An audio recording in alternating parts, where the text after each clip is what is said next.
Vous avez écouté le plaidoirie des avocats, des parties civiles et le parquet. Ok, c'est bon ici. Quelle réaction faites-vous à la suite de la sortie du parquet et des parties civiles qui demandent une réqualification des faits et une condamnation à perpétuité? Merci de m'avoir passé la parole. Je précise que le parquet représentant du ministère public, les parties civiles et nous de la défense, nous sommes toutes les parties prenantes à ce procès. Par conséquent, le parquet, lorsqu'il requiert une peine d'emprisonnement allant jusqu'à la réclusion criminelle à perpétuité, c'est une proposition qu'il est en train de présenter au tribunal.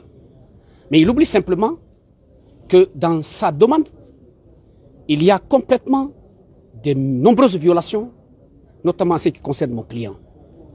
Mon client, colonel Abla Chérif Diaby, lorsqu'il est poursuivi dans l'ordonnance de renvoi à la date du 29 décembre 2017, pour des faits de non-assistance à personne en danger, pour les faits de causes et blessures volontaires et pour les faits de complicité d'enlèvement de manifestants, de torture et de séquestration, j'ai eu à rappeler respectueusement au tribunal que les deux dernières infractions, à savoir le cause et blessures volontaires et le non-assistance à personne en danger, au sens des dispositions de l'article 3 du Code de procédure pénale en son alinéa 4, il y a prescription de l'action publique. La prescription de l'action publique, c'est un moyen de défense tendant à demander au tribunal que la durée ou le temps qu'il fallait pour entendre une partie, le temps qu'il fallait pour poursuivre une partie est expiré. Et le législateur a été très très prudent en prévenant ces deux temps.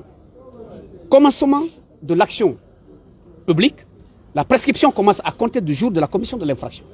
Si tel n'est pas le cas, la prescription commence à compter du jour où le dernier acte d'instruction a été posé.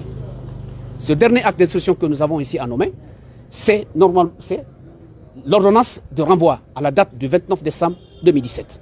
Lorsque vous prenez la tenue d'audience de ce procès des événements du 28 septembre, c'est le 28 septembre 2022. Soit 4 ans et 9 mois, sauf erreur de ma part.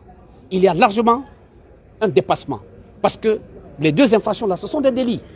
Au sens du même code pénal, les articles 239, 297 et 298, les peines portées à ces infractions-là, maximum de la peine, c'est 5 ans. L'amende ne peut pas dépasser 50 millions. Ce qui suppose que les peines correctionnelles se prescrivent au bout de 3 ans, à compter soit de la date de la commission de l'infraction, soit à compter du dernier acte d'instruction qui a été posé par le pôle des juges. Faites la comptabilité entre vous, vous saurez effectivement qu'il y a eu 4 ans, 9 mois depuis que l'ordonnance a été signée, finie, et la tenue de l'audience le 28 septembre 2022. Ça, c'est un premier moyen de défense. Le second moyen de défense, dans la même ordonnance, il a été fait état que colonel Diaby, par rapport aux manifestants, qu'il a empêché des secouristes de venir au stade pour sauver les manifestants. Que colonel Diaby a volontairement s'abstenu de porter secours assistance.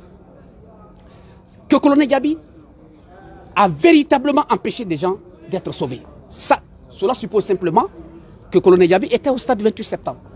Alors qu'il a été acquis au débat par toutes les parties au procès. C'est ce procès que colonel Abla Chérif Diaby n'a jamais été ni de près ni de loin au stade du 28 septembre. La preuve, dans ses dépositions, et également la déposition faite par un témoin, en l'occurrence l'ex-chef d'état-major général des armées, colonel Oumar Sano, il a fait état qu'il a appelé colonel Diaby qui était en partance ce jour 28 septembre 2009 à Koya. Comment voulez-vous vous êtes à Koya et être au même moment dans l'enceinte du stade du 28 septembre? Tout le monde sait, jamais une question n'est venue du parquet, jamais une question n'est venue de la partie civile, jamais une question n'a été posée indirectement par les témoins vis-à-vis de colonel Diaby qu'il était présent au stade du 28 septembre. Ces infractions-là, c'est de l'imaginaire.